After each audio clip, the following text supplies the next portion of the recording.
Այստեղ ավելի ծանր հարց է առաջանում։ Լավ, ինչու է քաղաքական խավը ընդդիմադիր սեգմենտի մասին է խոսքը, թաքնվում Բակրատ Սրբազանի հետևում։ Պետք է պաշտպանեն։ Բնական է, որ պետք է պաշտպանեն։ Չէ, առաջին էշելոնում չեն նրանք։ Բակրատ Սրբազանն է, հետո խոսում են այն էլ վարկածներով, ով է պաշտպանում, ինչու է պաշտպանում։ Գիտեք, քաղաքական փորձառություն ունեցող մարդիկ գիտեն, որ նման ավանտյուրայի մեջ մտնելիս ռիսկ կա, որովհետև եթե դու հեղափոխություն ես անում, դառնում ես հերոս, կապ չունի։ Այսինքն հիմա կմոռանան այդ մարդուն, քանի որ ձախողվել է։ Ենթադրենք դատական նիստերին կգնան, կաջակցեն, դա ինչ է փոխելու։ Այսինքն հիմա ստացվում է, որ մեր ամբողջ քաղաքական միտքը շարունակելու է զբաղվել դատական գործընթացներով։ Հիմա չեմ փորձի զուգահեռ անցկացնել, բայց նույն Սասնա ծռերի ժամանակահատվածում էլի, այսինքն մենք դա ահաբեկչություն էինք որակում։ Դա որոնց դա տեղի ունեցած ահաբեկչություն էր, հա, մարդերը զոհվել եւ այլն։ Դրանից հետո տարիներ շարունակ դատարանի դիմաց գործընթացներ էին գնում, լուսաբանվում էր այդ ամեն ինչը։ Դա քաղաքական գործընթաց էր, ոչ, բայց դա նրանից է, որ մեր քաղաքական համակարգը այնպեսի մի տկար իրավիճակի է հասել, որ դե քաղաքական գործիչներից բոլորը զզվում ենք, չէ՞, ասենք մեր կուսակցության նախագահից բոլորը զզվում են, ինձնից զզվում են, բոլորից զզվում են, դրա համար ի՞նչ է պետք անել։ Պետքա հոգևորականի վրա հույս դնել, որ նա քաղաքականությամբ կզբաղվի, պետքա, չգիտեմ, այլ բլոգերի վրա հույս դնել, որ նա քաղաքականությամբ կզբաղվի։ Դրա համար սենց է լինում, որտեղ մենք զզվում ենք քաղաքականությամբ։ Դե այդ հույսը հոգևորականին տարավ ճաղերի հետև, չէ՞։ Դե ես էլի կարծում եմ, որ դա իր ոչ այնքան բարի խորհրդատուների արդյունք է։ Ընդ որում նկատեք, իր հետ կալանավորված մարդիկ, ապա քաղաքական մարդիկ են։ Պատգամավոր չկա, քաղաքական գործիչ որպես այդպեսին չկա։ Ծանոթ չեմ ցանկին։ Ես ցանկին, չգիտեմ, զգալի մասին ծանոթ եմ, ոչ այնքան հանրային։ Չէ, ես ընթերցել եմ, չեմ ճանաչել որևէ մեկին։ Ոչ այնքան հանրային դեմքեր են։ Ես գիտեմ պատգամավոր Դաշնակցության ֆրակցիայից Գառնիկ Դանելյան, որ ասում է արհեստական բանականությամբ է։ Բանը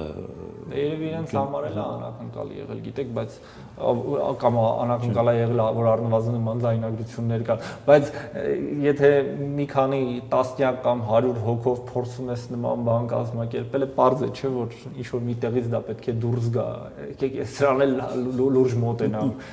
Ես չգիտեմ, իսկապես էլի հեղափոխությունը անում ես, հերոս ես դառնում։ Հիմա պատկերացրեք Փաշինյանը չկարողանար հեղափոխությունը անել։ Հիմա նա կալանավորված էր լինելու։ Կամ ինչ որ մի բարի իշխանություն գուցե համաներումով ազատ արձակել, բնականաբար նա կհամարվեր ոչ հերոս։ Կասեք, առաջին նախագահի եւ կաթողիկոսը միշտ են համախոհներ եղել։ Բնավ ոչ, 2008 թվականին։ Հիմա այդպեսին է։ Հիմա ես չի ասի համախոհներ են, բայց ես կասեի բազային հարցերում, որտեղ Փաշինյանը նրանց կյանքի ու մահվան կռիվ է ազդարարել, իրենք առնվազն հանրային տիրույթում ցույց են տալիս իրենց միաբանությունը։ Նախ ես կարծում եմ, որ դա միաբանություն է եկեղեցու շուրջ, ապա նրա շուրջ, որ փաստացի Փաշինյանը երրորդ հանրապետության այն բոլոր հենասյուները, որոնք կան արժեհամակարգային, փորձում է քանդել, շատ ուղիղ ասելով, որ չի ընդունում դրանք որպես ճիշտ հենասյուն, անկախության հռչակագիր, ցեղասպանության օրակարգ, եկեղեցի սահմանադրությամբ ամրագրված է բոլորը եւ բնականաբար ինչին որ հարված է հասցնում, հարվածի հասցեատերերը փորձում են միաբանվել, բայց էլի է այստեղ հարցը առաջանում։ Այսինքն այստեղ իրավիճակը այնպեսին է, որ հաշտության եզրեր չկան այլևս։ Ոչ, ես անկեղծ ասած ինչ որ պահի գուցե 22-23 թվականներին կկարծեի, որ Փաշինյանը կփորձի եկեղեցու հետ լեզու գտնել, բայց ոչ, տեսնում ենք, որ վեհափառի այդ ժեստերը արված իշխանությանը հաշտության մեկնած ձեռքը չընդունվեց եւ իշխանությունը հիմա այսպես տոտալ պատերազմ է հայտարարել եկեղեցուն եւ այսօր էլ իմացանք, որ Միքայել Աչապայանի Սրբազանին են քրեական գործ հարուցել։ Դե կա տրամաբանություն, այն հոգևորականներն են, ովքեր քաղաքական ամենաակտիվ մասնակցությունն են բերել։ Դե հա, բայց ում եմ ասել, երբ համեմատում։ Դե դա էլ անթույլատրելի, ինչու չեք ասում, դա էլ անթույլատրելի սահման է։ Գիտեք, մեր երկրում ամեն ինչ թույլատրելի սահման է։ Երբևէ տեսել եք այսքան ժամանակ մեր քաղաքական պատմության մեջ հոգևորականի այսպիսի ներգրավվածություն։ Իսկ դուք հակառակը տեսել եք, որ պետությունը եկեղեցուն պատերազմ տարի։ Դա էլ չի եղել։ Դե այսինքն այստեղ երկու ստեկ է այդ վեճը եւ ես ինչ է այսօր հիշել։ Ենթադրենք այդ արտահայտությունները, որոնք արել են Սրբազանները կամ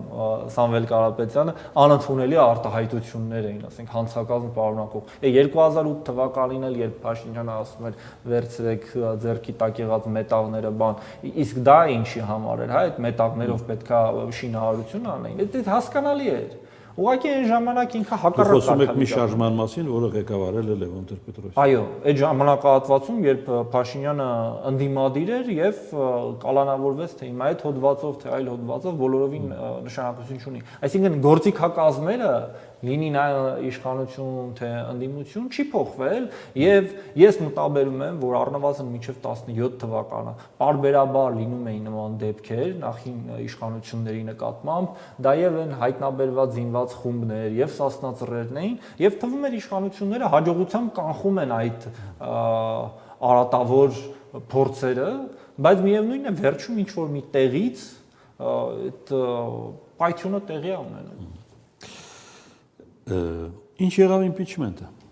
Իմպիչմենտը կարծում եմ շարունակելու է մնալ արկախված մինչև 26 թվականը, որովհետև խորհրդարանական ընդդիմությունը դեռևս այս պահ չի ցուցաբերել բավարար կամք սկսելու մեկնարկելու իմպիչմենտի գործընթացը։ Մտածել եք ինչն է խանգարում այդ կամքը ձևավորելու։ Կարծում եմ դա երկրորդ եւ երրորդ նախագահների միջև եղած վեճն է մեկ, երկրորդ այն, որ պատիվ ունեմ դաշինք, այսինքն հանրապետական քաղաքական թիմերը պատրաստ են, անձերը պատրաստ չեն։ Չէ, քաղաքական թիմերը դե լսում են իրենց ղեկավարներին, իրենց ղեկավարներն էլ պատրաստ չեն միմյանց հետ ինչ որ համատեղ գործընթաց իրականացնելու, սա մեկ, եւ երկրորդ հանրապետականները պատիվ ունեմը հստակ ասել էին, որ չունեն տեխնացու եւ պատրաստ են իրենց ստորագրությունները տալ որևէ այլ առաջադրման, ինչը դրժեցին եւ հետագայում առաջադրեցին մի անձի, ով պայքարել էր հեղափոխության դեմ։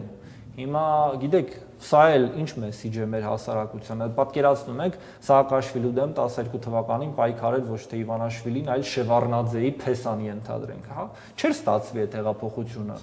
Ստացվեց, որովհետեւ այլ անձ այդ պայքարը մղեց։ Հիմա բերել են հեղափոխության ժամանակ երիտասարդների վրա բրաբուսով քշող մի քաղաքապետի, որի անկեղծ ասած ես չիմացա այդ գործը քրեական ոնց ավարտվեց, հա, ինչ եզրակացություն եղավ, իրավաչափ էր, իրավաչափ չէր, իրենց գործն է, հա։ Ու սրա արդյունքում հիմա այդ մարդը վարչապետի տեխնացու է, եկեղեցուն է սատարում, միտինգներ անում եւ այլն։ Հետաքրքիր բան է, քաղաքական դերակատարներին Փաշինյանը խնայում է։ Այսինքն որոնք որ պոտենցիալ չունեն, ակնհայտ, իմաստ չունի Դավիթ Համբարձումյանին կառավարելու։ Ավարտենք ձեզ վերաբերող հարցով։ Դուք պետք է մնաք այս քաղաքական գնահատականների հորձանոթում, թե մասնակցություններ պիտի բերեք ինչ որ։ Սա պետք է հիշեմ Մարուքյանի ասած, որ ասում է, ինչ անեմ, գոտի կապեմ, ինձ պայթացնեմ, շենքեր գրավեմ։ Դե եթե խառնվել եք, պիտի անեք ինչ որ բան, չէ։ Չէ, եթե մեր հասարակության Հիմա կողքից միայն գնահատականներ տալը դրանով ավարտվում։ Մենք շարունակելու ենք գնահատականներ տալ։ Եթե մեր հասարակությունը չի գնահատելու քաղաքական գնահատականները, քաղաքական գործիչներին, ենթադրենք դնենք մեզ մի կողմ, այլ քաղաքական գործիչների շարքի վերցնենք եւ շարունակելու է ապավինել արկածախնդրության, ապա քաղաքական մարդկանց, հետևանքը նույնն է լինելու։ Հիմա մենք ինչ պետք է անենք։ Եթե մենք պետք է անենք այն ինչ որ Բագրատ Սրբազանները պլանավորում, դառնա որ մենք էլ այլևս քաղաքական տրամաբանությամբ չենք մտածում։ Մեր քաղաքական տրամաբանությունը մեզ բերում է, ասում ենք եկեք իմպիչմենտի նախաձեռնություն անենք։ Մենք տեսնում ենք սրանում որոշակի գործընթաց եւ ավելին տեսնում ենք կոնյունկտուրա, որտեղ 26 թվականին իշխանությունները կպարտվեն։ Բայց այս գործընթացները նպաստում են նրան, որ իշխանությունները պարտվեն։ Հիմա մարդիկ կասեն, էլի կողմ ենք, որ Փաշինյանը հեռանա, բայց ոչ ճայթուկներով, հեղափոխությամբ կամ այլ միջոցներով, կամ հոգեվորականների առաջնորդությամբ։ Ես չգիտեմ։ Մեր հասարակությունը այսպես գլխի վայր իր մտածողությամբ շուռ է եկել եւ քաղաքական լուծումներ չի փնտրում։ Դրա համար քաղաքական մեկը միտեղ կա, որը գիտի այդ բոլորը։ Մենք չգիտենք որտեղ է այդ մեկը։ Դե բայց պատկերացրեք այդ ամենի արդյունքում Հայաստանը ինչ օրին է ասել, որ Euronews-ը լուսաբանում է, որ Փաշինյանը պատրաստ է մերկանալ վեհապարի առաջ ապացուցելու իր թլպատված չլինելը։ Euronews-ի հետագիծն էլ այդքան անարատ չի, ինչքան դուք եք պատկերացնում։ Այսքան նսեմացած։ Եվրանյուս ասելով չպետք է վեր թռնել։ Չէ, բայց ամբողջ համաշխարհային մամուլը լուսաբանել է, որ վարչապետը ասում է պատրաստ եմ ապացուցել։ Դա ամբողջ համաշխարհային մամուլ չի։ Չէ, ես դեմ չունեմ, ինֆորմացիա է, բա օգտագործել են ըստ կոնյունկտուրայի եւ նորմալ է վարչապետը այդպիսի բաներ։ Չէ, ով ասել։ Ես չասեցի նորմալ է։ Այսինքն մենք